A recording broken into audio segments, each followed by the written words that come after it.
Chers frères et sœurs, bonjour. Que dit la Bible aujourd'hui reçoit un pasteur depuis Chicago aux États-Unis. Comme vous le savez tous, nous émettons depuis les studios Télévie de Bridgeport, Connecticut. C'est aussi aux États-Unis. Et le principe de cette émission est très simple.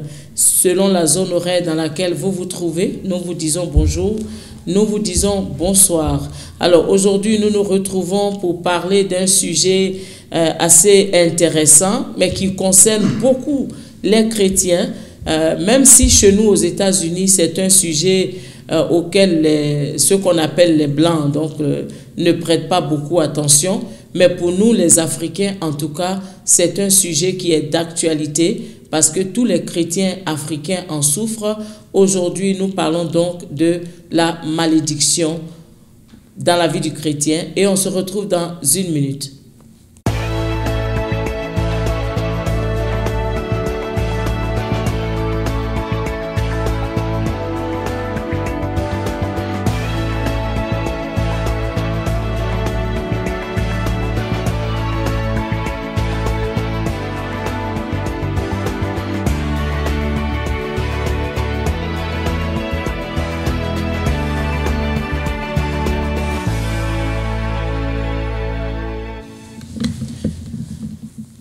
Alors, pour tous ceux qui viennent de nous prendre en marche, nous voulons vous dire bonjour encore à nouveau et bonsoir. Et aujourd'hui, nous recevons le pasteur Albert Kwame, si je ne me trompe pas, j'espère que je suis correct, mais je vais permettre au pasteur de se présenter. Bonjour, pasteur. Oui. Alors, présentez-vous, pasteur. Comment vous vous appelez? Quel est votre travail et où est-ce que vous résidez? Voilà, je suis pasteur Albert Kwame, ici établi sur l'église de l'unité chrétienne à Chicago et j'opère depuis quelques années dans la ville de Northside, ici à Chicago, et je prêche l'évangile. Voilà, merci pasteur. Alors moi j'aime beaucoup le nom de votre état, hein. C'est quoi? Illinois, n'est-ce pas? Illinois, voilà. Chicago, Illinois. J'aimerais un jour visiter Illinois, j'aime bien comment ça sonne. Alors, vous êtes la bienvenue. Merci pasteur. Aujourd'hui nous parlons de la malédiction, pasteur. Et nous vous laissons le temps de nous expliquer un peu ce que c'est que la malédiction. Merci de m'avoir donné votre micro. Que le nom du Seigneur soit béni et que je prie que l'Esprit du Seigneur nous dirige dans tous les aspects de cette étude biblique, afin que tous ceux qui écoutent soient satisfaits de la parole de Dieu. D'abord, je présente la malédiction. Je vais donner un peu une petite illustration sur la malédiction, afin qu'on sache d'où la malédiction vient, pourquoi la malédiction. Voilà. Donc, je disais que la loi que nous connaissons dans la Bible est établie pour exposer les péchés, afin de punir. Donc, les conséquences du péché sont les fruits de la malédiction. Les conséquences du péché sont les fruits de la malédiction. La malédiction, c'est lorsque rien ne vous reçut. Tout ce que vous projetez, où que vous soyez, rien ne vous reçut. La malédiction, en quelque sorte, nous pouvons la définir comme physique aussi.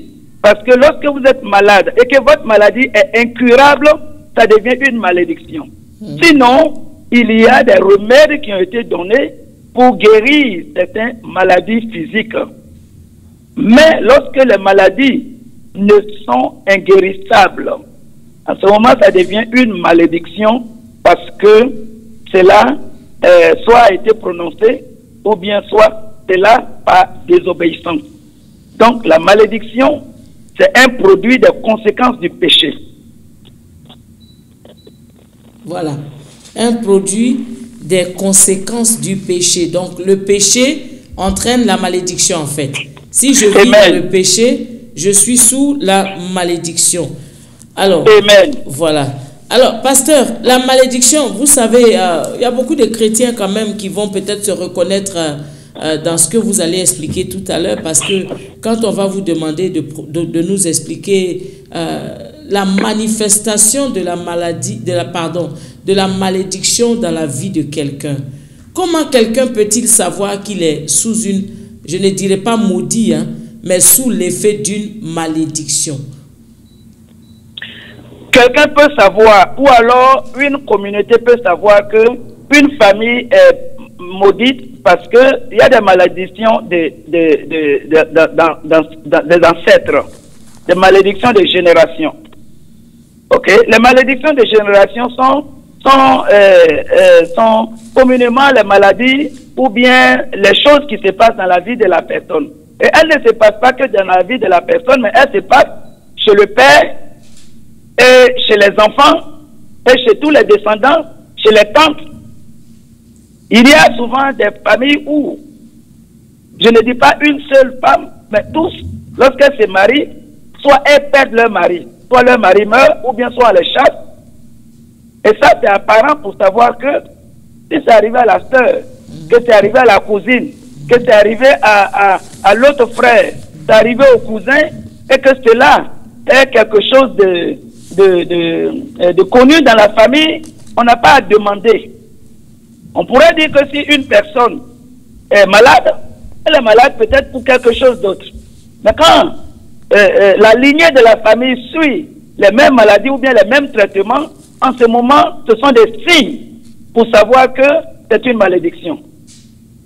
Alors, pasteur, est-ce qu'on peut quand même aller un peu dans la Bible pour voir ce que la Bible dit sur la malédiction, c'est-à-dire comment est-ce que la Bible nous présente la malédiction et puis à quel moment, selon la Bible, la malédiction peut-elle se manifester dans la vie d'un chrétien, d'un croyant? Ok, nous allons partir dans le livre d'Exode, Exode 20, c'est là-bas que nous allons lire. Nous allons ouvrir la Bible pour ceux qui sont à l'écoute et qui me suivent. Je voudrais que chacun d'entre nous puisse découvrir personnellement et puis comprendre aussi selon l'Écriture. C'est plus convaincant que je suis là et je parle et il n'y a aucune évidence. Donc j'avais dit tout à l'heure que c'était Exode 20. Je commencerai à lire deux versets seulement. Le verset 4 qui nous dit: tu ne feras point d'image taillée, ni de représentation quelconque, des choses qui sont en haut, dans les cieux, qui sont en bas sur la terre, et qui sont dans les eaux plus bas que la terre. Tu ne te prosterneras point devant elles.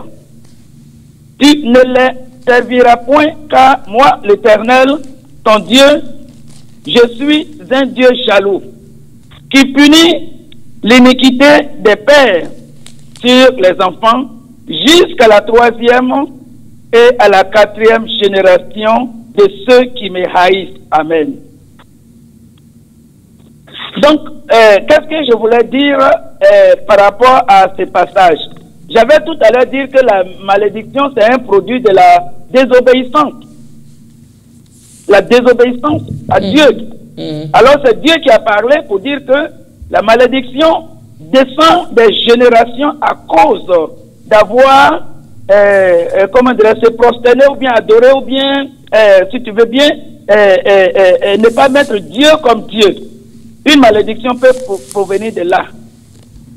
Et cette malédiction que nous voyons ici, que Dieu a prononcée, c'est une malédiction de, comment dirais-je, une malédiction qui peut affecter du père jusqu'aux enfants à la 3e et à la 4e génération. Qu'est-ce que cela veut dire, 3e, 4e génération? Nous sommes témoins aujourd'hui au monde ici que la mortalité dans certaines familles, à partir de 30, 40, je dirais même 50 ans le plus vieux, 60 ans le plus vieux. Et lorsque vous voyez que dans une famille, la mortalité est très fréquente, est que les jeunes gens ne vivent pas au-delà de 70 ans. Et si nous faisons bien le calcul, à moins de 200 ans, 4 générations peuvent passer. 4 générations, c'est facile de passer parce que la durée de la vie, la mortalité est en nous. Aujourd'hui, nous vivons beaucoup plus la mortalité parce que nous ne vivons pas l'âge promis. L'âge promis par Dieu lui-même, c'est 120 ans. Dans le livre de Genèse 11, il est dit que Dieu a dit que l'homme vivra sur la terre 120 ans. Et vous ne pouvez pas comprendre que aujourd'hui les jeunes gens meurent à 50 ans, à 60 ans. Et on croit qu'ils sont morts vieux. Non, c'est une malédiction. Moi, je crois que c'est une mort prématurée, c'est une malédiction. Ok. Alors, pasteur, je voudrais maintenant qu'on aborde un thème que nous entendons très souvent dans les milieux chrétiens. Hein? Il y a d'ailleurs des pasteurs à qui Dieu a donné ce ministère excellent et cette révélation sur l'impact des malédictions sur la vie des chrétiens. Mais on l'appelle surtout la malédiction ancestrale. Voilà, la malédiction ancestrale. On parle souvent de malédiction ancestrale. Qu'est-ce que ça veut dire, pasteur? On est toujours dans le même thème. La malédiction ancestrale, c'est la malédiction des pères sur les enfants. C'est une autre façon d'exprimer ancestral des pères des enfants, ça devient ancêtre. Parce que quand ça vient de 3-4 générations, quelqu'un qui est passé depuis la 4e génération, c'est un ancêtre. Donc c'est ça qui est la malédiction ancestrale, qui dépend de plusieurs générations. D'accord. Alors, comment est-ce qu'elle se manifeste, pasteur, la malédiction ancestrale? Écoutez, on a dans les églises des gens qui sont là, hein, qui comme vous l'avez dit tout à l'heure, des familles où les maris des filles meurent très vite, mais on a aussi des personnes qui sont à l'église et qui n'arrivent pas à se marier. Et quand on regarde dans leur maison, dans leur famille, eh bien, personne là-bas ne se marie. Alors, comment est-ce que cette malédiction ancestrale est conçue? Comment est-ce qu'elle est manifestée? D'où est-ce qu'elle vient? Amen. Voyez-vous, les malédictions ancestrales, très souvent, nous pouvons le dire que c'est un, comment dirais-je, c'est un fléau. C'est un fléau qui est en train de dévaster le monde et aussi les enfants de Dieu. Pourquoi je dis le fléau dévaste en même temps le monde et les enfants de Dieu? Parce que ceux qui se proclament enfants de Dieu, que Dieu les a touchés et qui veulent vivre pour Dieu, ils ne vivent pas pour Dieu. C'est pourquoi la Bible nous dit ici que la Bible déclare dans le livre de Romains 7, de 7 à 8, qu'il n'y a plus de condamnation pour ceux qui sont en Christ. Pas ceux qui prétendent être en Christ. Ceux qui sont en Christ, il n'y a plus de condamnation pour eux. Donc, être chrétien, c'est proclamer chrétien, et puis vivre les malédictions ancestrales, ce qui veut dire que la personne se proclame l'appartenance de Christ, mais elle vit autre chose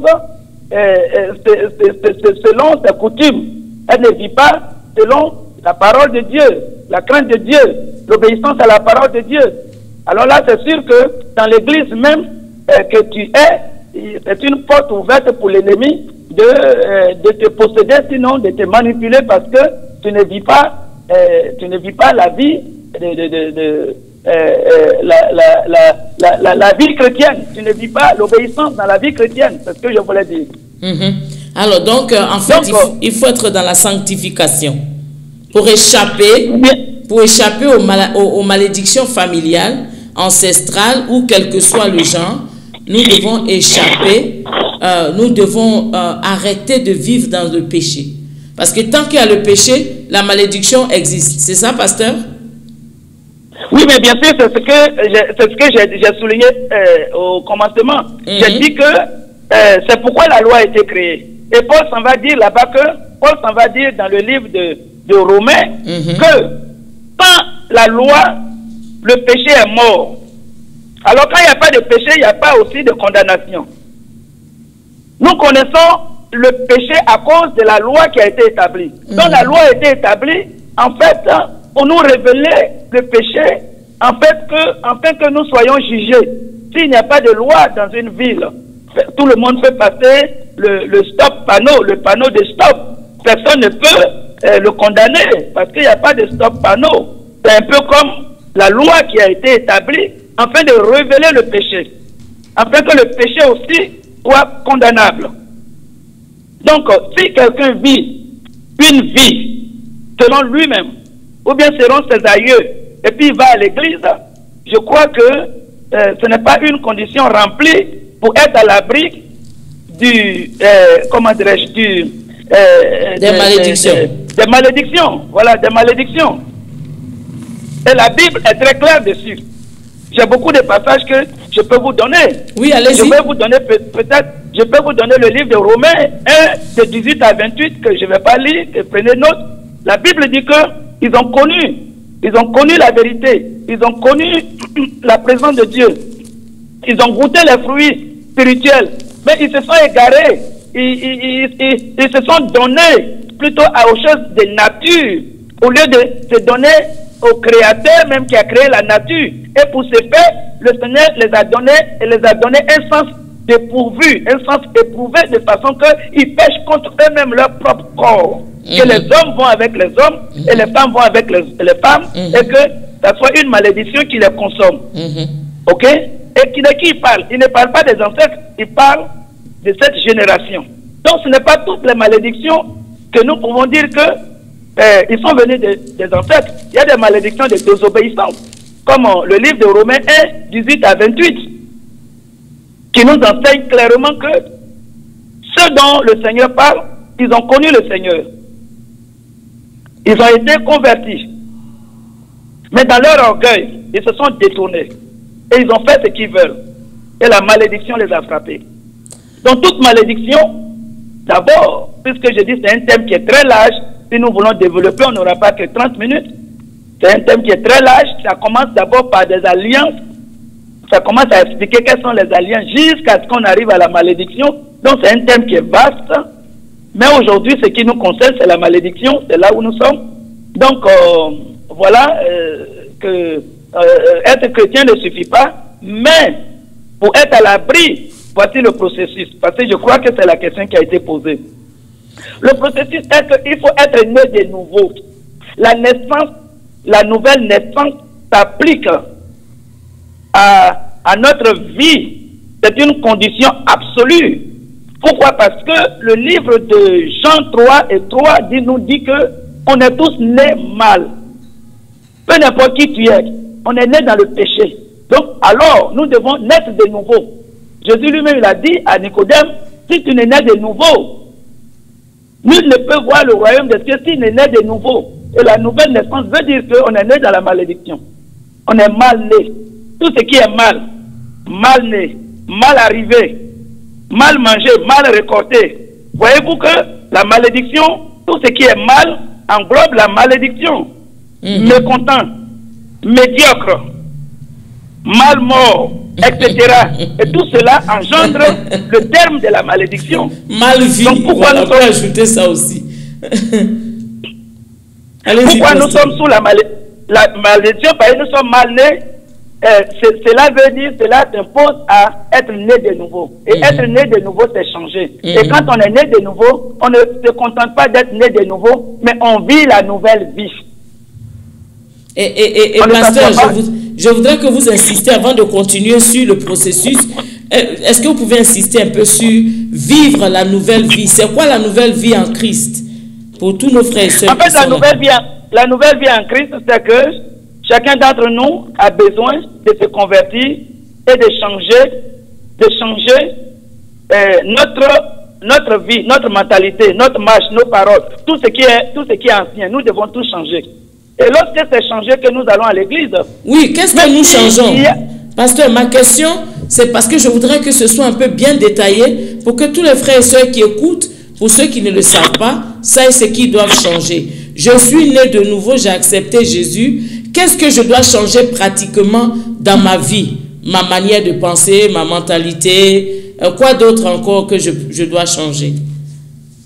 Bon, en fait, lorsqu'on est né de nouveau, nous comprenons que nous ne vivons plus pour nous-mêmes.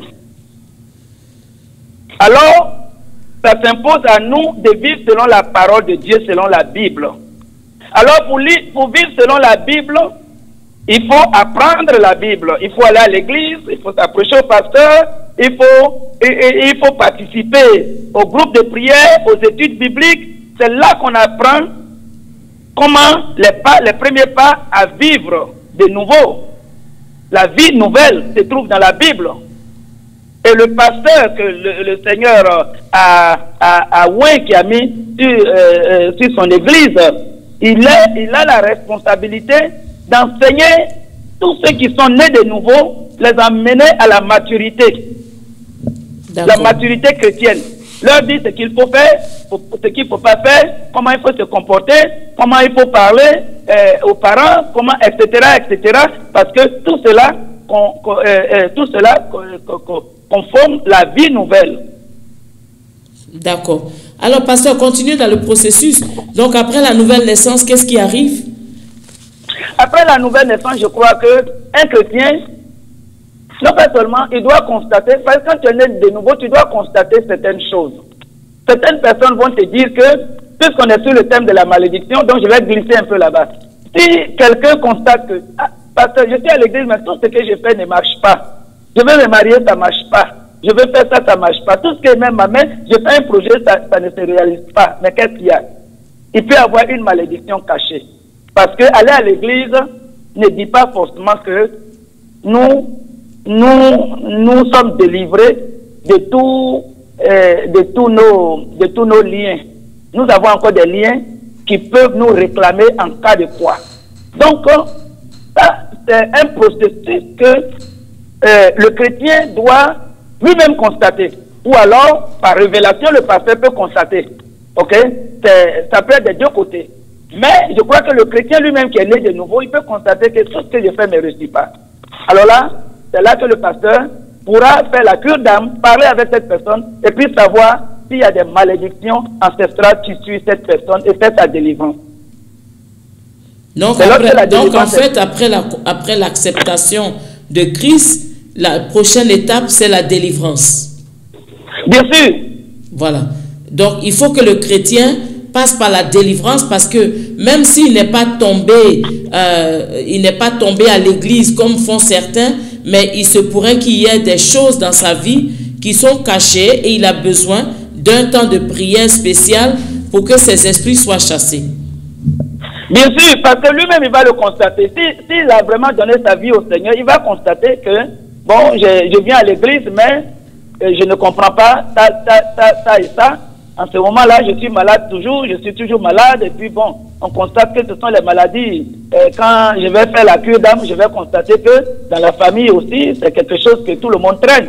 C'est en ce moment-là que nous parlons de faire une délivrance parce que ce n'est pas normal pour quelqu'un qui a le sang de Christ, quelqu'un qui se proclame chrétien et qui soit sous des malédictions.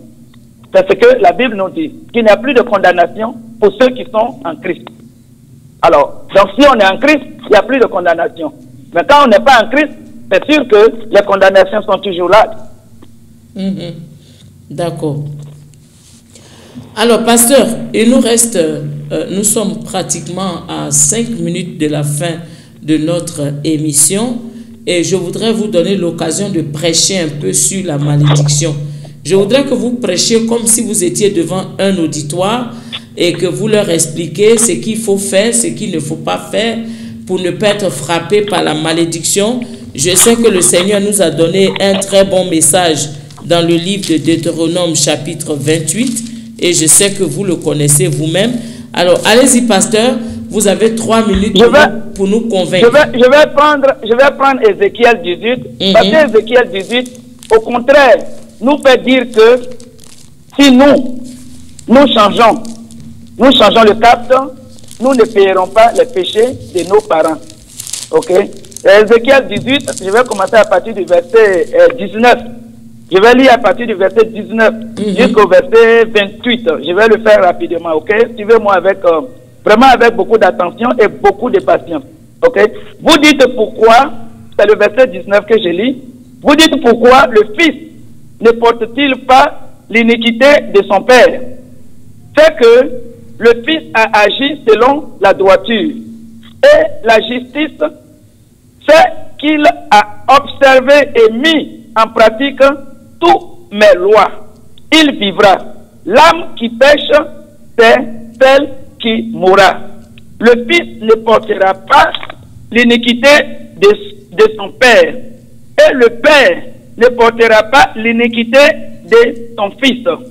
La justice du juste sera sur lui. Et la méchanceté du méchant sera sur lui. Si le méchant revient de tous les péchés qu'il a commis, s'il observe toutes mes lois et pratique la droiture et la justice, il vivra, il ne mourra pas. Toutes ces transgressions qu'il a commises seront oubliées, il vivra à cause de la justice qu'il a pratiquée. Verset 23. Ce que je désire, n'est-ce que le méchant meure, dit le Seigneur, l'Éternel. Est-ce pas qu'il change de conduite et qu'il vive? Si le juste se détourne de sa justice et commet l'iniquité, s'il imite toutes les abominations du méchant, vivra-t-il? Toute sa justice sera oubliée, parce qu'il s'est livré à l'iniquité et au péché. À cause de cela, il mourra. Vous dites, la voix du Seigneur n'est pas droite. Écoutez donc, maison d'Israël. Est-ce ma voix qui n'est pas droite? Ne sont pas plutôt vos voix qui ne sont pas droites? Si le juste se détourne de sa justice et commet l'iniquité et meurt, pour cela, il mourra à cause de l'iniquité qu'il a commise. Si le méchant revient de sa méchanceté et pratique la droiture et la justice, il fera vivre son âme. S'il ouvre les yeux et se détourne de toutes les transgressions qu'il a commises, il vivra et il ne mourra pas. Amen. Amen. Amen. Amen. Aujourd'hui, je m'adresse aux auditeurs, je m'adresse aux frères, les chrétiens, les sœurs, les chrétiennes, et tous ceux qui peuvent aussi écouter, même s'ils n'ont pas donné leur vie au Seigneur. Aujourd'hui, le Seigneur n'est pas un Dieu qui veut nous condamner ou bien qui veut que si tu pêches, tu meurs. Car il a dit dans le livre de Deutéronome, comme tu le disais auparavant, je mets le bien et je mets le mal devant toi. Tu as le choix. Choisis le mal ou choisis le bien. Mais je te conseillerais de choisir le bien parce que en choisissant le bien, tu vivras. Donc aujourd'hui, nous sommes tous conscients, nous sommes des enfants de Dieu, nous sommes conscients que Dieu n'est pas là pour nous juger ou bien pour vouloir que nous ayons à l'enfer. Mais il nous donne le choix.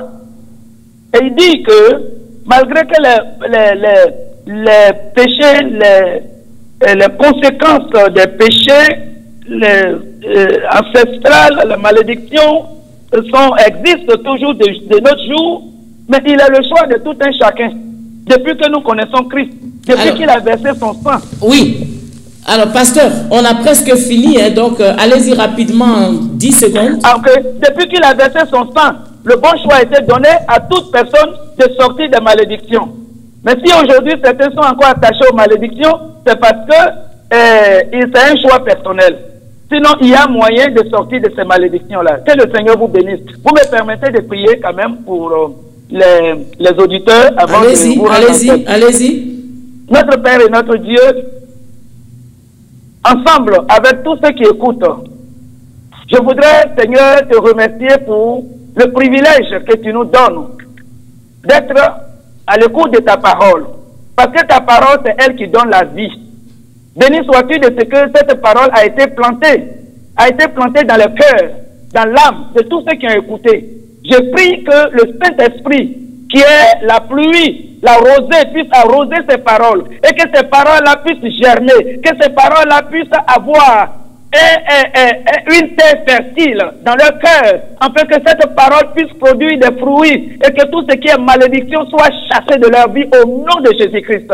Béni sois-tu de ce que, Seigneur, tu la mettras en pratique selon ce que nous avons dit et selon ce que nous avons prophétisé, au nom de Jésus-Christ, que cela soit fait. Amen. Amen. Merci, pasteur, et à la semaine prochaine.